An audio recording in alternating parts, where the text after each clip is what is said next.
Assalamualaikum warahmatullahi wabarakatuh. Radio Asa FM sambung Selaksa Asa Indonesia.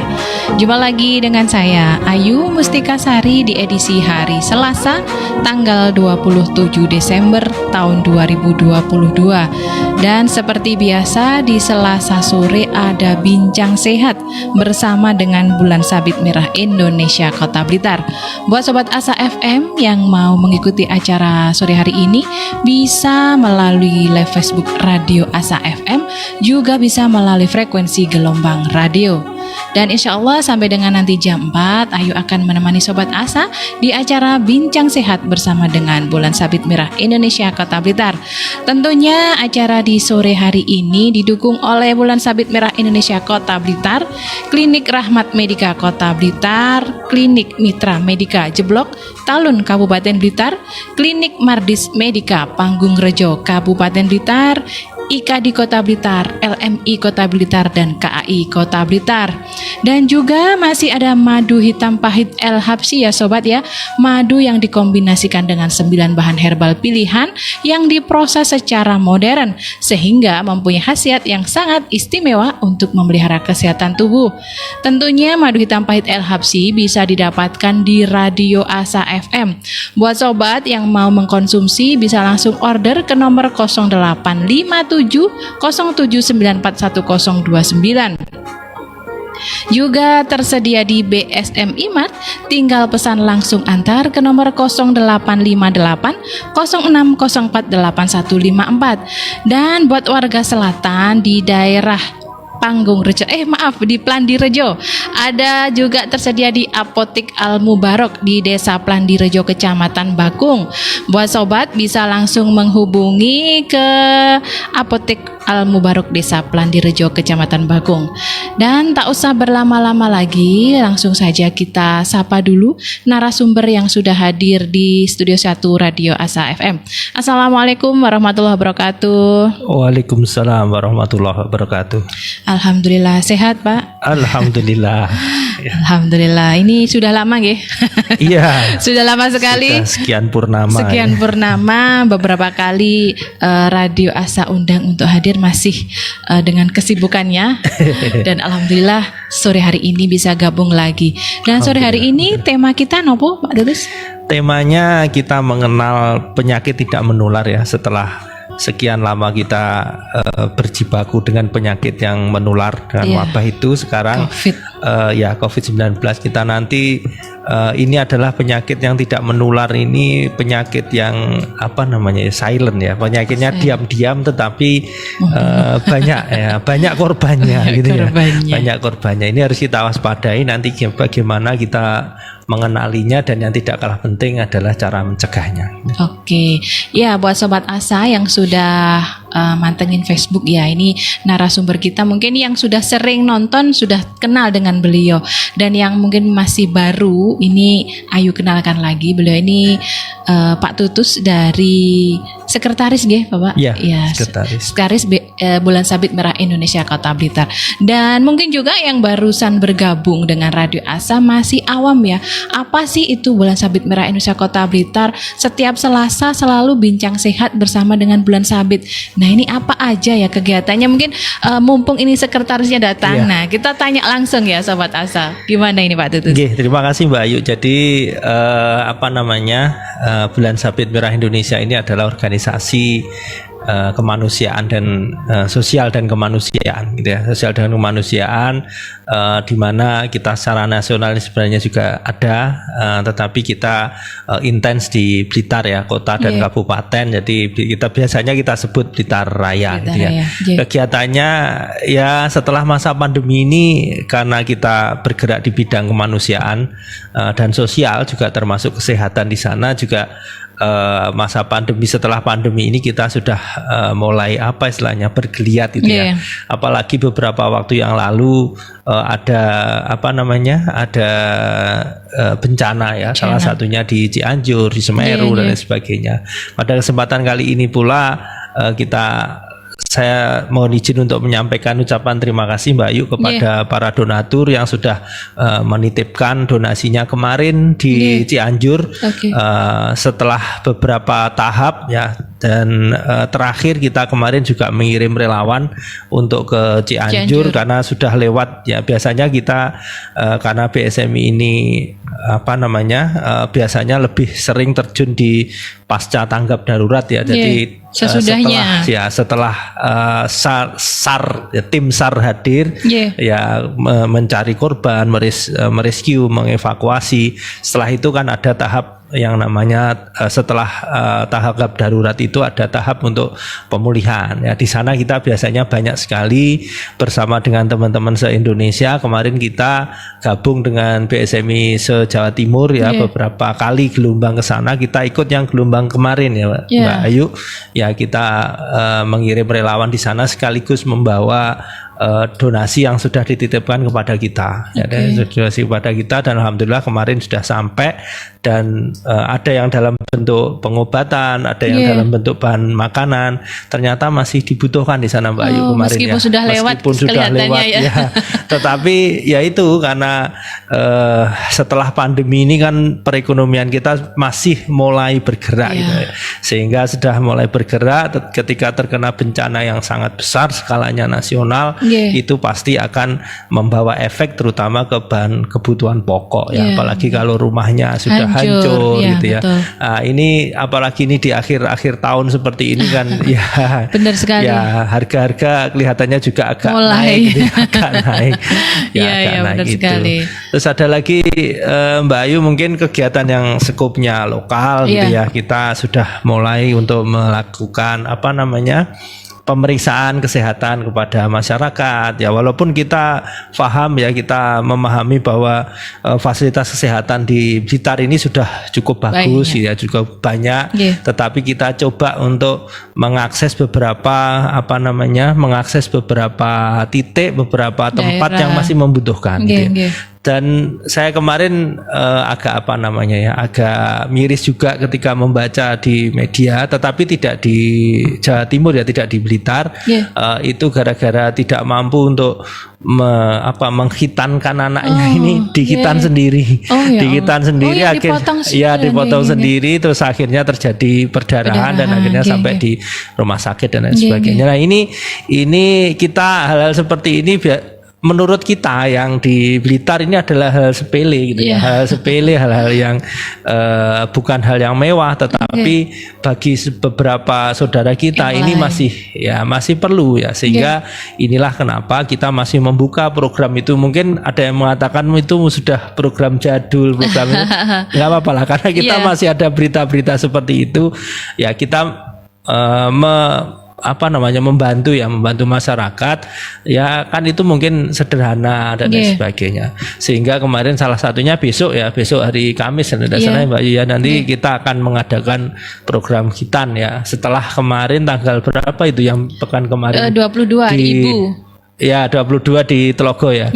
Di Telogo pas hari Ibu kita juga mengadakan, kemudian besok insya Allah di Lodoyo ini, di Lodoyo. Jadi itu itu salah satu kegiatan walaupun kecil-kecil, tetapi kita harapkan itu menjadi menjadi seperti angin itu Mbak Ayu. Jadi angin itu kalau yang membuat kita nyaman itu kan kecil-kecil gitu. Iya, sepoi-sepoi. Ya, sepoi-sepoi. Kalau banter itu kita malah guling gitu ya.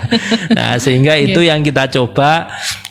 BSMI ini kegiatannya ya kecil-kecil sederhana seperti itu, tetapi kita harap kita mendekat kepada masyarakat.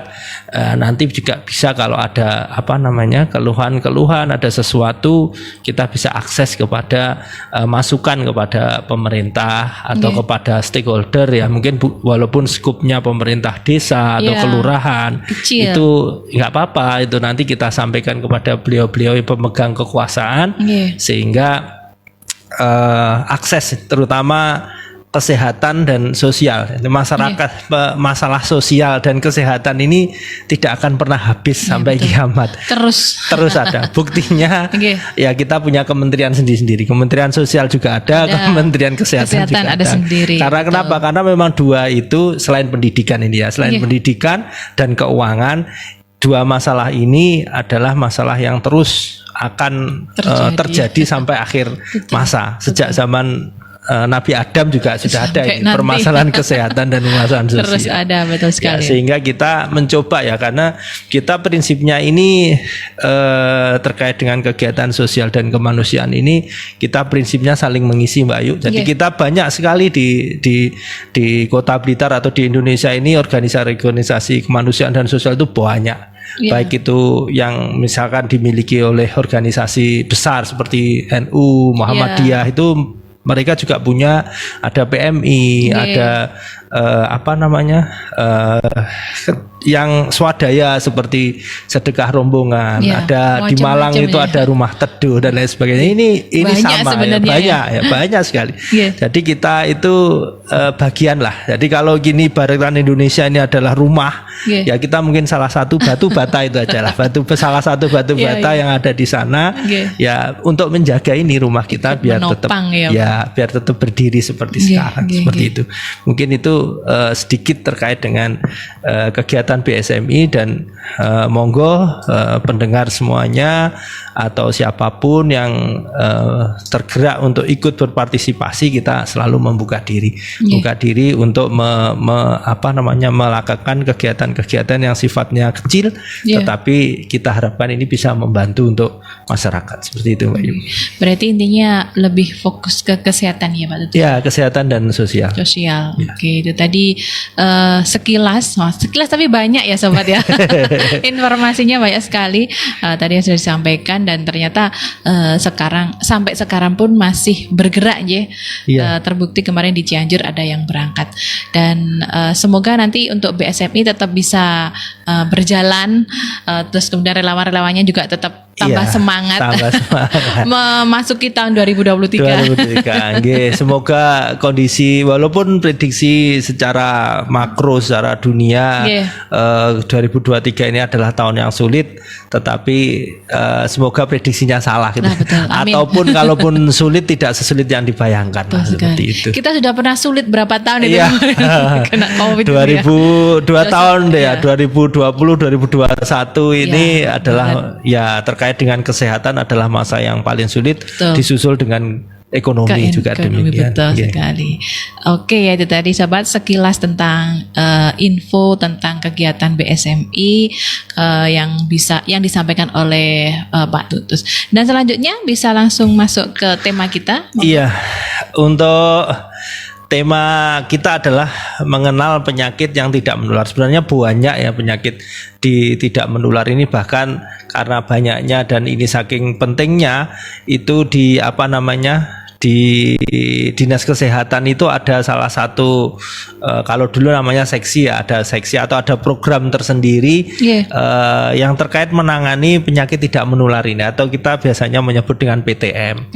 Nah, PTM itu di rumah sakit ternyata juga banyak gitu ya, sehingga ini saya mengambil dari datanya Kementerian Kesehatan itu 5 terbesar yang penyakit tidak menular yang ini paling banyak diderita oleh orang Indonesia, masyarakat Indonesia khususnya. Itu yang pertama yaitu sakit jantung. Jantung itu walaupun nanti ketika kita breakdown itu banyak sekali Mbak Ayu, tetapi secara karakteristik itu hampir sama gitu ya, hampir sama. Gangguan yang terjadi di jantung itu menjadi yang masih nomor satu, dan bahkan ini secara internasional juga pembunuh nomor 1 di dunia gitu ya. Pembunuh nomor 1 yang pertama adalah penyakit jantung. Yang kedua ini adalah ternyata kanker atau karsinoma atau CA. Berbagai macam CA ya, berbagai macam CA ini banyak sekali ternyata diidap oleh masyarakat Indonesia. Ya mungkin ini karena gara-gara pola hidup kita ya, sekarang sudah banyak sekali kita itu tergantung dengan bahan-bahan kimia, dan kita tidak bisa terlepas menghindar, tidak bisa menghindar. Kalau kita mau sama sekali tidak mengkonsumsi bahan kimia, kita tidak bisa makan sekarang gitu ya. Tidak bisa makan sekarang karena sudah sedemikian sistemiknya gitu ya, sehingga penyakit kanker ini sangat banyak sekali ya ketika kita di rumah sakit yang menangani orang sakit kanker ini jumlahnya banyak ya, dan berbagai macam jenisnya ya itu. Kemudian yang kedua terbesar, kemudian yang ketiga itu adalah diabetes atau diabetes mellitus atau kencing manis. Ini juga banyak. Jadi ini juga banyak sekali sehingga perlu kita waspadai. Ya, ini salah satu penyakit tidak menular yang banyak terjadi di Indonesia. Nah, kemudian yang keempat ini penyakit paru kronik. Ya, ini kalau istilah medisnya biasanya COPD. COPD atau bahasa Indonesia adalah penyakit paru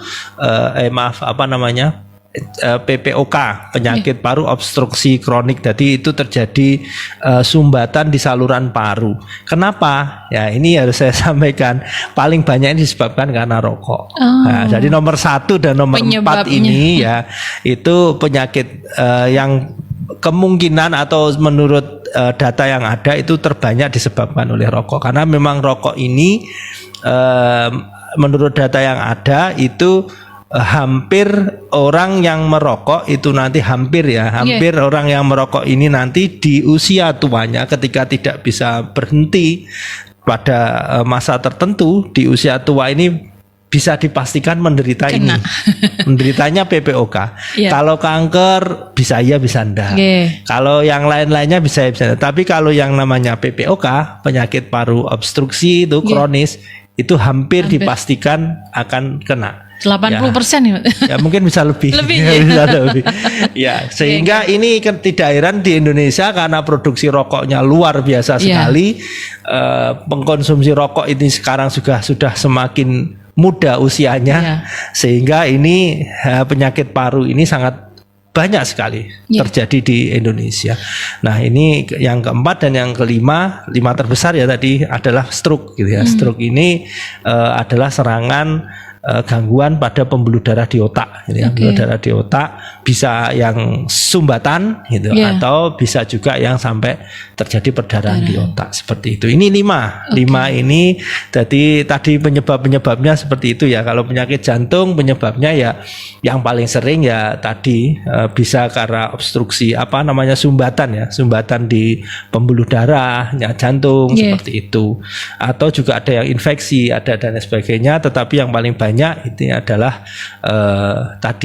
jantung koroner. Jantung koroner ini kan terjadi sumbatan di arteri koronernya sehingga dia menyebabkan sirkulasi darah di jantungnya terganggu sehingga menyebabkan yang paling parah bisa menyebabkan henti jantung. Seperti itu. Nah, untuk yang paru itu Pak Tutus, apa ada bedanya dengan TBC karena sama-sama paru. Nah, ini kan tadi tidak menular. Nah, tidak menular ya, beda. Kalau yang di sini yang penyakit tidak menular ini adalah penyakit paru yang tidak disebabkan oleh infeksi. Kalau TBC ini adalah disebabkan oleh infeksi, oleh infeksi Salmonella TB. Nah, sehingga itu Salmonella TB. Iya, bukan Salmonella TB, mohon maaf. Disebabkan oleh kuman TB yang menyebabkan oleh TB ini. Sehingga itu sama sebenarnya seperti COVID, tapi kalau COVID ini kan virus. Kalau yang TB ini bukan virus tapi bakteri dia namanya. Jadi bakteri menyebabkan TB. Tetapi jumlah kasus TB di Indonesia ini juga banyak. Ya, sehingga kita itu sampai tahun 2022 itu kemarin awal kalau tidak salah itu kita masih menduduki ranking ketiga di seluruh dunia. TBC kejadian TBC setelah nomor 1-nya India karena paling banyak ya, karena paling banyak penduduknya, sanitasinya ketika kita melihat di film-film India seperti itu. Ya, di Indonesia ini nomor 3 sehingga program pengendalian TBC itu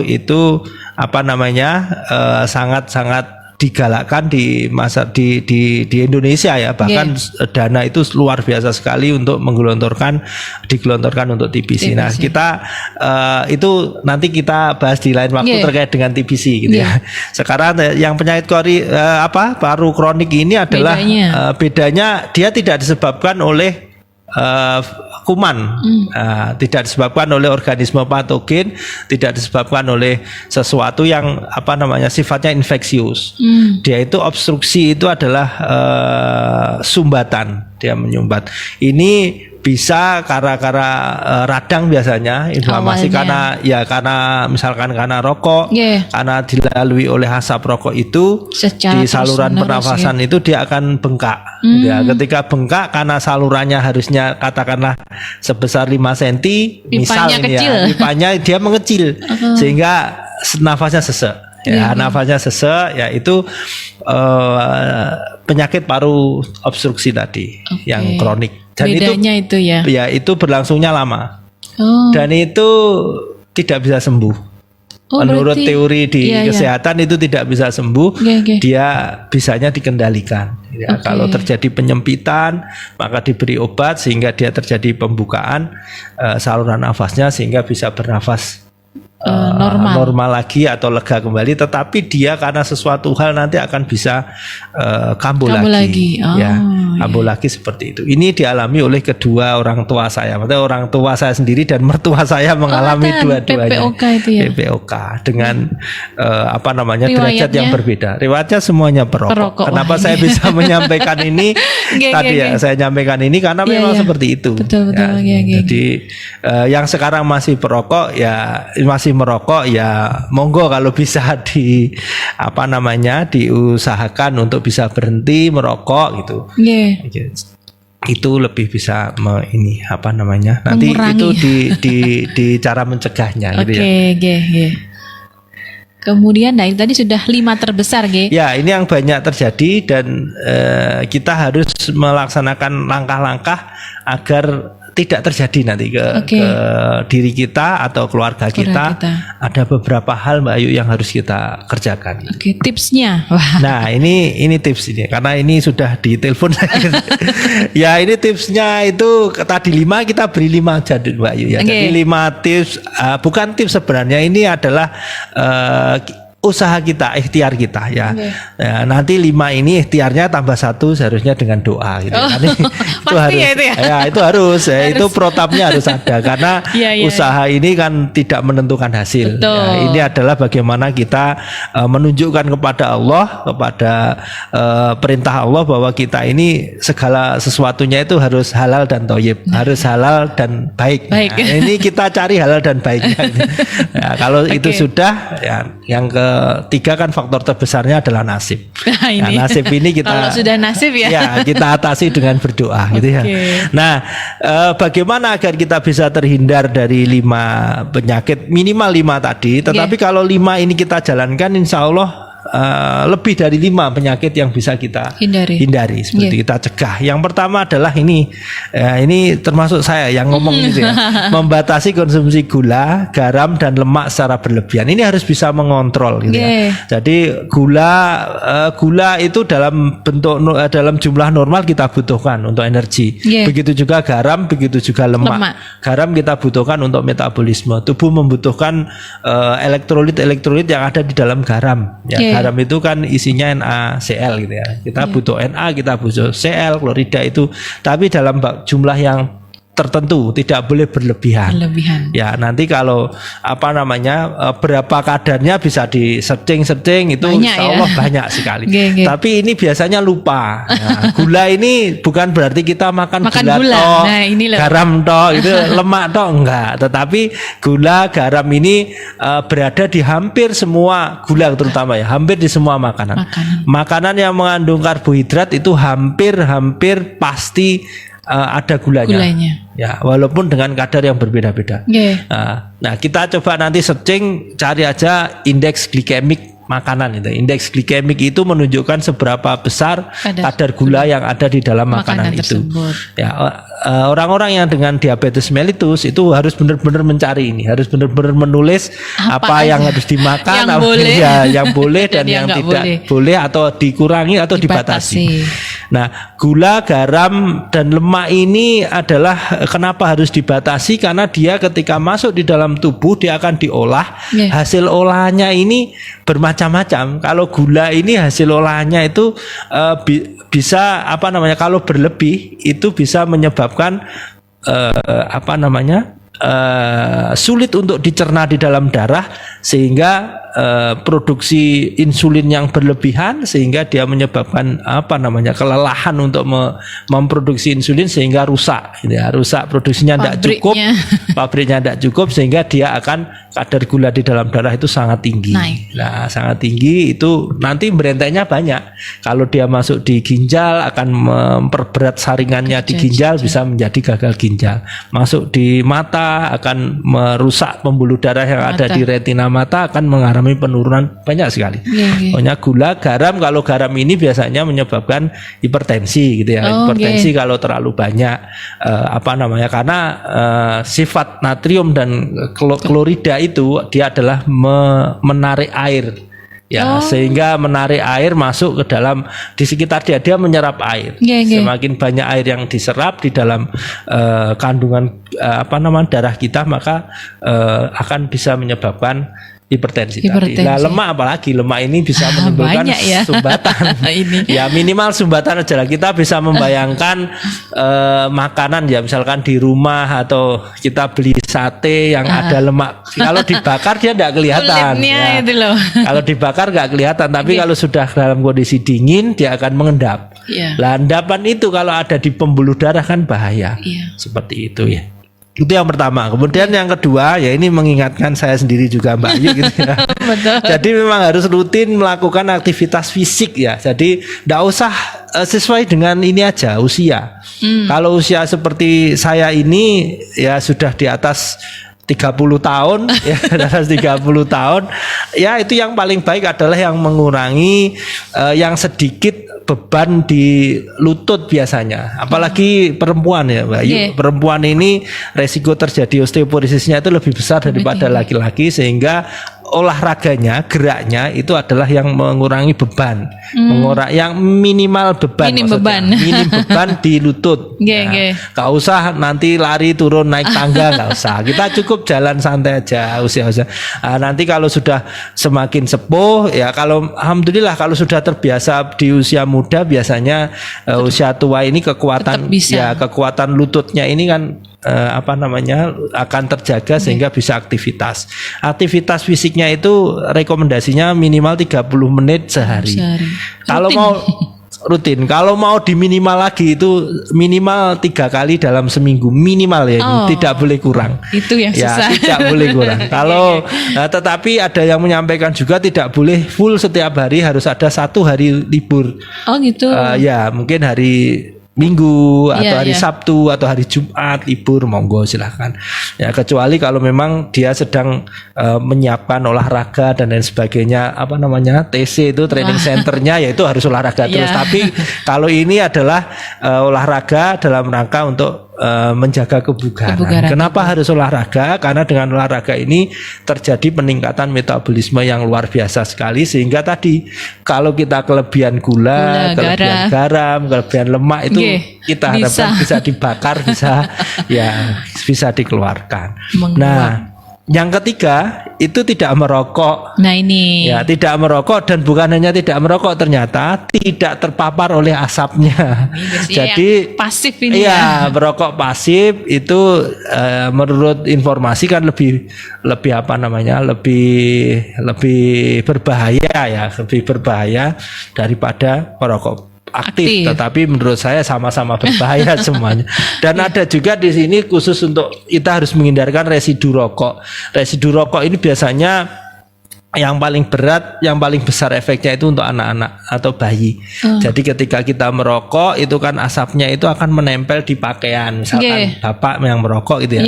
Nah, kalau sudah baru merokok menempel ke pakaian, jangan menggendong bayi. Anaknya. Ya, karena di dalam pakaian itu ada residu rokoknya. Ya, sehingga kenapa di Germas itu salah satunya adalah tidak boleh merokok di dalam rumah. Apalagi rumahnya ada balita, itu tidak boleh. Nah itu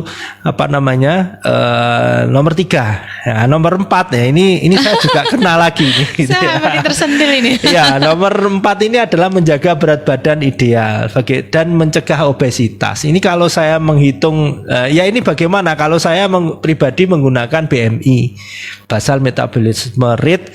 Silahkan itu di browsing, banyak sekali aplikasi untuk menghitung saya ini BMI-nya berapa.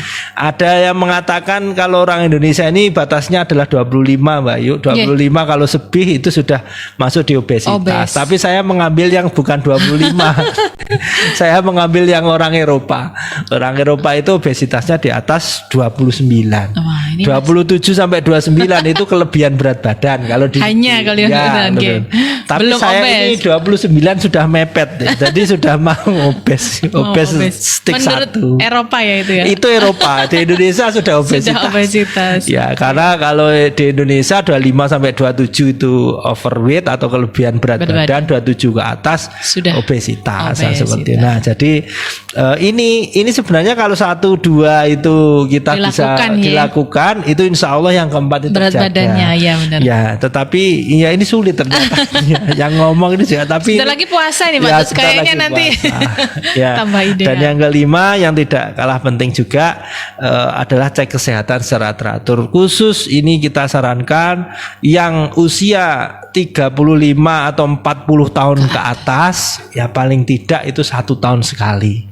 Kalau sudah 50 tahun ke atas, itu ada yang rekomendasikan 6 bulan sekali.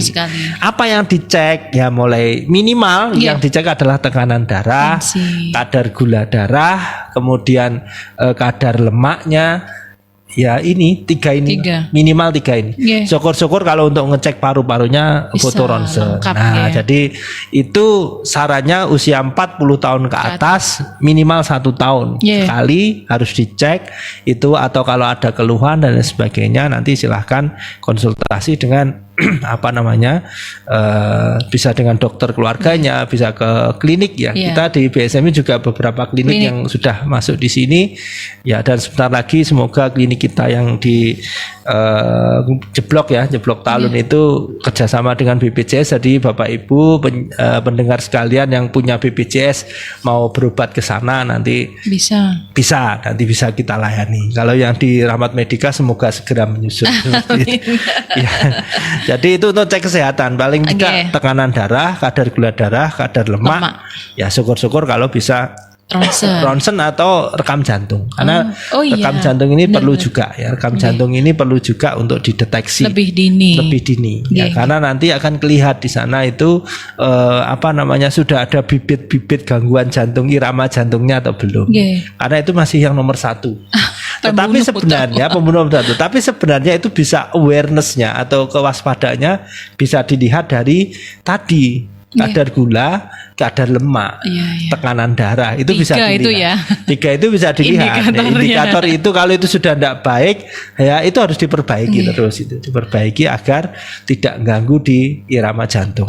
Seperti itu. Dan yang terakhir Mbak Yu, yang ke-6 tadi tidak lupa adalah selalu berdoa. Ini yang paling utama sebenarnya. Nomor satunya itu sebenarnya. Nomor satunya itu kemudian ditambah dengan 5 usaha tadi. Itu Mbak Yu. Mohon maaf kalau kecepatan. Iya, alhamdulillah ya tadi sobat ya sudah disampaikan beliau tentang penyakit tidak menular beserta dengan pencegahannya. Semoga yang beliau sampaikan sore hari ini bermanfaat untuk kita semua, khususnya para pendengar setia Radio Asa FM. Juga Ayu ucapkan terima kasih yang sudah gabung di live Facebook. Ada Wibisono Batako, kemudian ada Ewon Radiator. Assalamualaikum sugeng sonten kangen pamiar sedoyo Mbak Ayu kalih Mas. Kulo saking Lampung tulang bawang hadir. Kemudian alhamdulillah Mbak Ayu abah dulu dari Cianjur Jawa Barat, tapi ke Lampung dari tahun 77. Alhamdulillah saudara nggak ada yang kena musibah di Cianjur. Makasih Mbak, Mas petugas Metugas aja. Kemudian ada Mbak Mila Karmila juga. Terima kasih. Ada Pak Gede juga yang mantau dari rumah. Terima kasih juga. Dan buat Sobat Asa FM, tentunya Bincang Sehat insya Allah selalu hadir di Selasa sore jam 3 sampai dengan jam 4 sore. Dan akhirnya sudah di penghujung acara, waktunya Ayu harus pamit undur diri. Mohon maaf atas segala khilaf. Insya Allah kita akan jumpa lagi di acara yang selanjutnya. Jangan lupa Radio Asa FM sambung Selaksa Asa Indonesia. Wassalamualaikum warahmatullahi wabarakatuh. Waalaikumsalam warahmatullahi wabarakatuh. Even when you feel low, you can still go. Even when you feel slow, you can still go.